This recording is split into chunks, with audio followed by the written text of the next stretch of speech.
Welcome to this session on team dynamics. Whether you're working on a small group project here at Missouri Southern or leading a department in a global corporation, the ability to transition a collection of individuals into a high-performing unit is one of the most critical skills you can develop in business. In this 10-minute presentation, we are going to move beyond surface-level advice of just getting along. We will start by exploring the core theories, how teams are structured, and then transition into the mechanical stages of team development, specifically how to navigate the storming phase. We'll also address two major psychological hurdles that can derail even the best laid plans: social loafing and groupthink. By the end of this video, you will have a clear framework for identifying team dysfunction and, more importantly, the specific management tools needed to fix it. Let's get started. Today, we aren't just talking about how to complete an assignment, we're talking about how to build a high-performance engine. In the business world, success isn't an accident. It's the result of a deliberate process. We are going to look at how we apply that here at Missouri Southern State University. I'm going to use my section of Management 350 as a guide. In my section, you'll see a lot of structure, mandatory charters, and specific milestones. I want you to view this not as a set of hurdles, but as your safety net. We've all had projects where communication breaks down. This structure is designed to catch those issues before they become crises. It allows you to focus your mental energy on the business problem at hand rather than worrying about who's doing what. Once your team has its foundation, you'll focus on two primary deliverables: a 6 to 8 page written report and a 15-minute recorded presentation. In Management 350, we provide specific questions regarding ethical, legal, and management considerations.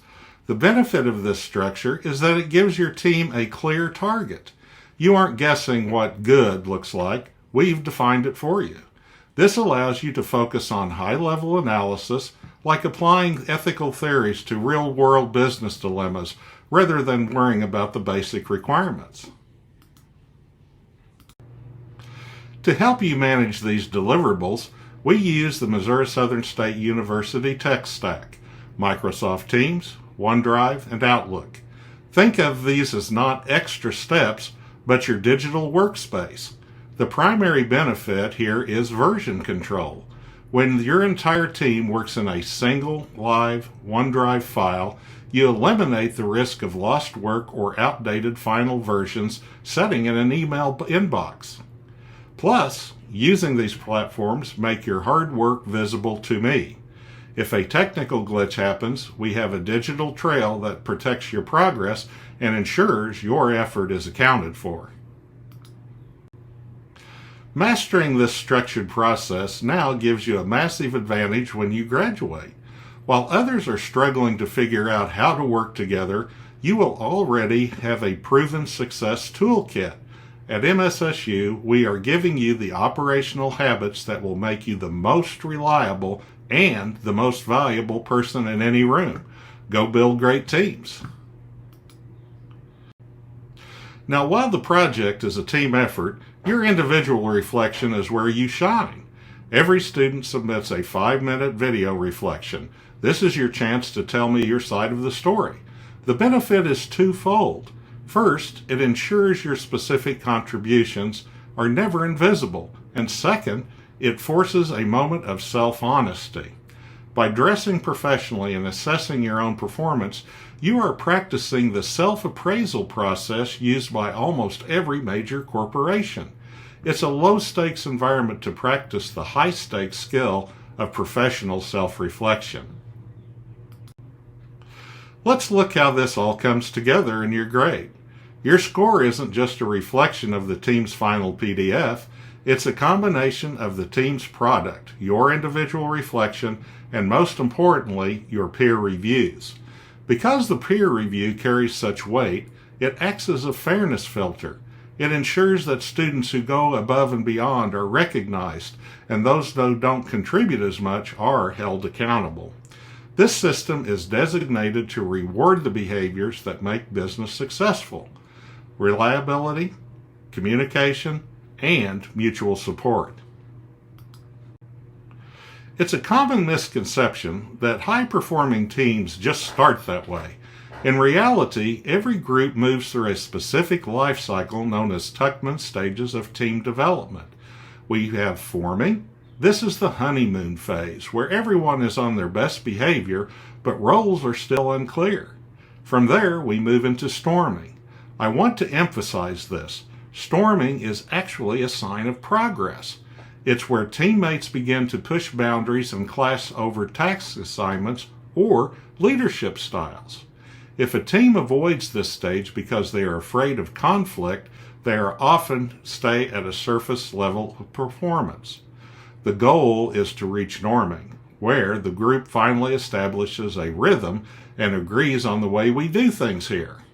This leads to performing stage, the peak where the team is flexible, efficient, and focused on the goal rather than the process.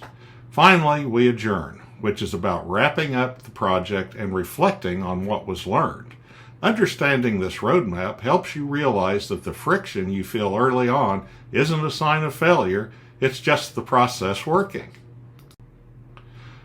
One of the biggest hurdles in any business is social loafing. This is the psychological phenomena where individuals put in less effort when they are part of a group than when they're working alone. You've likely seen it in action. The slacker who disappears into the background while a few others do the heavy lifting. From a management perspective, we solve this through identifiability. Research shows that when individual contributions are hidden in the collective pool, motivation drops. However, when you assign specific public deliverables to each person, accountability returns. In your projects, you can combat loafing by doing these three things. Keep the group size small. Smaller teams make it harder to hide. Use peer evaluations. When people know their teammates will be assessing their specific contributions at the end, they are significantly more likely to stay engaged from day one. Here we need to talk about the silent killer of teams, groupthink. This happens when a team values harmony and getting along more than they value making the right decision. In a groupthink environment, people hold back their best ideas or honest concerns because they don't want to rock the boat. To avoid this, a team needs psychological safety, the belief that you won't be punished or humiliated for speaking up with ideas, questions, or even mistakes. As a future business leader, your job isn't to eliminate disagreement. Your job is to encourage task conflict, which is debating the work itself while minimizing relationship conflict. When everyone feels safe to play the devil's advocate, the team produces a much higher quality of work than a group that simply nods and goes along with the first idea. As we bring this session on GB125 Team Dynamics to a close, let's look at the complete picture that we built today. We started by defining the fundamental natures of teams and the essential business structures, like the functional maps and assigned roles, that will allow them to function. We discussed how those responsibilities form the backbone of professional unit, but we've seen structure alone isn't enough. You must understand the life cycle of a team by recognizing the stages of Tuckman's model. Now you have the roadmap to lead the group through the storming phase and into the performing. We also address the psychological hurdles that can derail your performance. You now know that high-performing teams is protected by eliminating social loafing through individual accountability and defeating groupthink through the cultivation of psychological safety. All this contributes to your career advantage. Mastering those operational habits is what makes you an invaluable, promotable professional. Whether you are navigating conflict or fostering diversity of thought, you are building a success toolkit that extends far beyond the classroom. As we wrap up, remember that the process we use in Management 350 is a blueprint for your future career. The students who embrace this structure, who use the charter, master the tech, and value peer feedback are the ones who transition most smoothly into the professional world. You are learning to be the person that everyone wants on their team. Take these habits with you and your other courses and your future career. I look forward to seeing you build great things.